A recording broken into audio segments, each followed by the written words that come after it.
Et Claude arrive, il a eu la même chose que moi, mais lui, il a eu le courage d'aller vers lui. Et le camarade s'est présenté.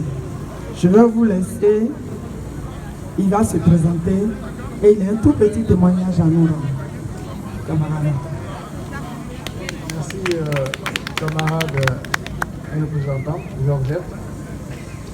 Je suis Jean Monboy, membre du comité de contrôle du Front populaire ivoirien. Je parle sous le contrôle de Claudel Didi.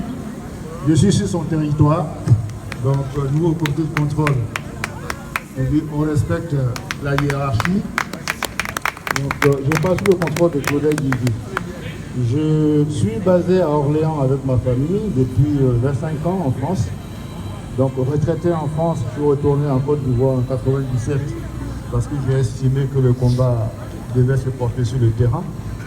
Et après la guerre qui a eu lieu en Côte d'Ivoire, c'est la première fois que je reviens en France, c'est-à-dire après 8 ans pour revoir ma famille, pour découvrir les petits-enfants qui sont nés après moi. Donc j'ai appris, vous avez la fête, la réplique, la propagation de Londres du coup arrive à Paris, et puis je fais un tour pour saluer les frères, les sœurs, les amis, les camarades. Voilà pourquoi je suis là cet après-midi parmi vous. Et je vais terminer en disant grand merci à tous les frères, à toutes les sœurs pour votre combat et à Diaspora. Nous sommes sur le terrain en Côte d'Ivoire.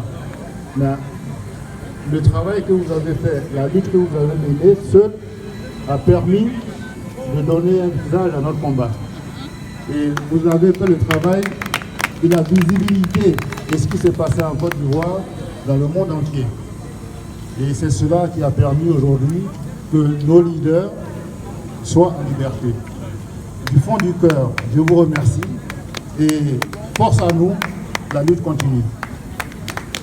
Merci, Jean-Jacques. Merci, camarade.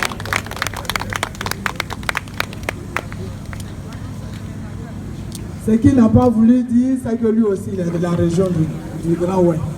Et ça, il ne l'a pas dit. Donc, imaginez ce qu'il a vécu quand il dit 8 ans, il n'a pas vu sa famille. Il n'y a pas que le problème de visa pour qu'il ne puisse pas venir puisqu'il était ici. Donc, ce n'est pas le problème de visa. Comme il ne l'a pas dit, ce n'est pas à moi de le dire. Voilà.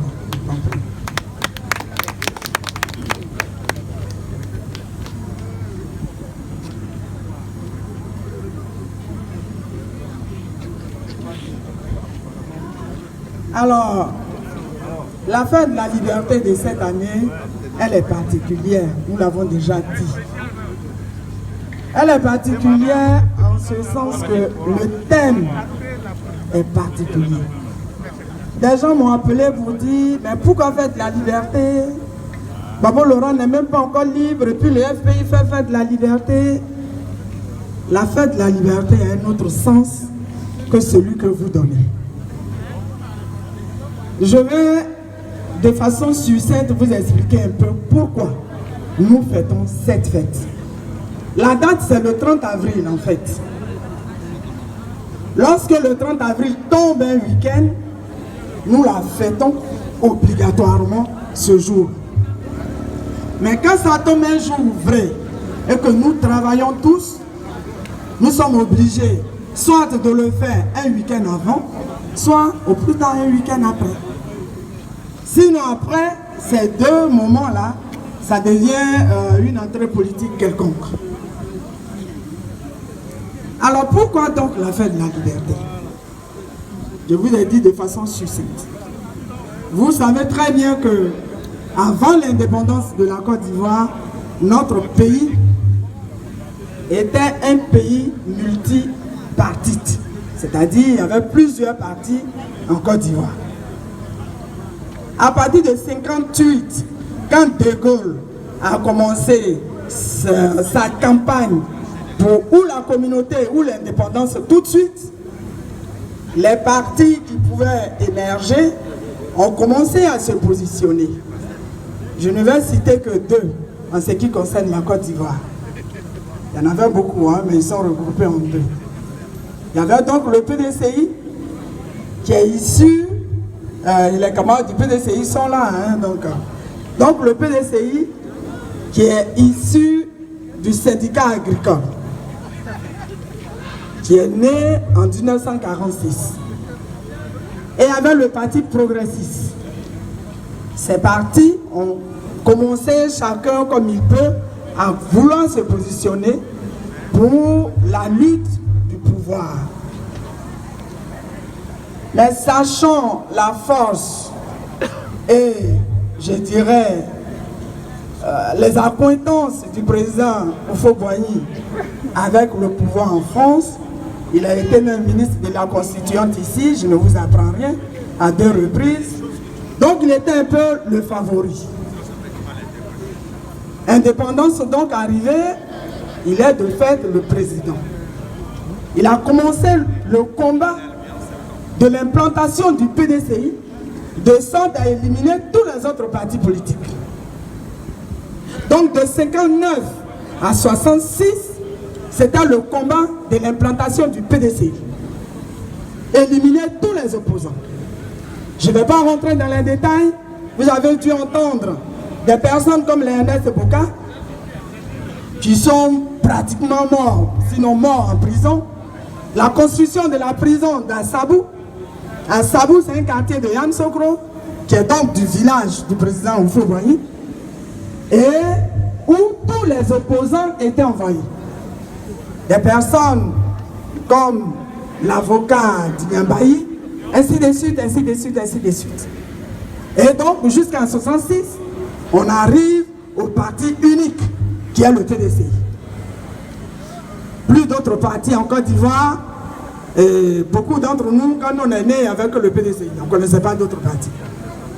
Donc, les velléités donc, ont commencé à se lever. Bien avant Baba Laurent, il y a eu d'autres. Hein? Il y a eu les Adi Zaourou, il y a eu pas mal. Mais c'était jamais allé plus loin. Et puis, de 70 à 72, il y a eu Grangbe Yangbe, qui lui voulait coûte que coûte que son parti, qui était, je crois, le parti national africain, voilà, le PAN, voilà, PAN à merci, s'installe. Et la suite, on la connaît. C'est les villages guébiers qui ont été rasés. Les autorités ivoiriennes d'alors ont transformé cela en crise d'été.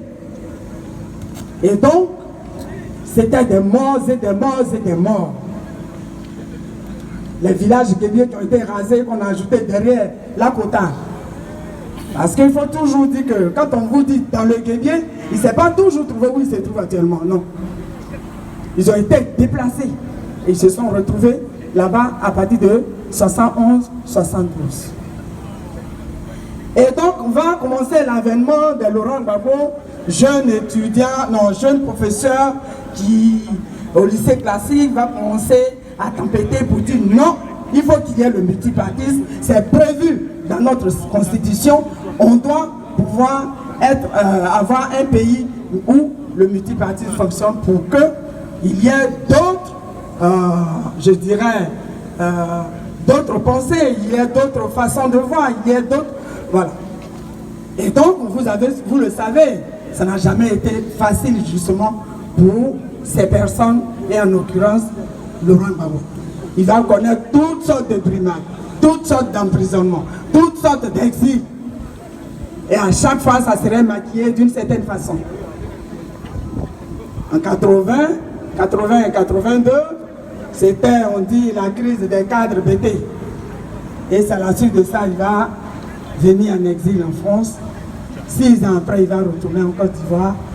Et donc, c'est toujours les remous sociaux pour qu'il y ait une autre façon de s'exprimer, que l'on puisse s'exprimer, je dirais tranquillement, que l'on puisse dire ce qu'il pense en Côte d'Ivoire.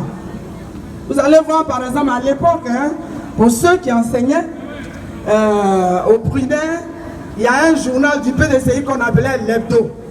C'est-à-dire, toi tu es instituteur forcé hebdo là, tu veux pas, en tout cas on coupe dans ton salaire. Il n'y a rien à faire. Que tu le veux ou non, on ne demande même pas ton avis et tu n'as pas à te plaindre. Donc il y avait beaucoup de choses comme ça qui n'allaient pas.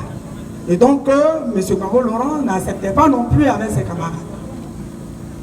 Et donc, on arrive dans les années 89-90 sous la pression populaire, sous la pression de la rue. Et ce qu'il faut retenir, des enfants de la maternelle qui scandaient dans les rues, Oufoué vole, Oufoué vole.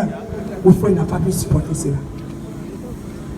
C'est comme ça que le 30 avril, il va dire, enfin, voilà votre multipartisme. Il va accepter le multipartisme le 30 avril 1990.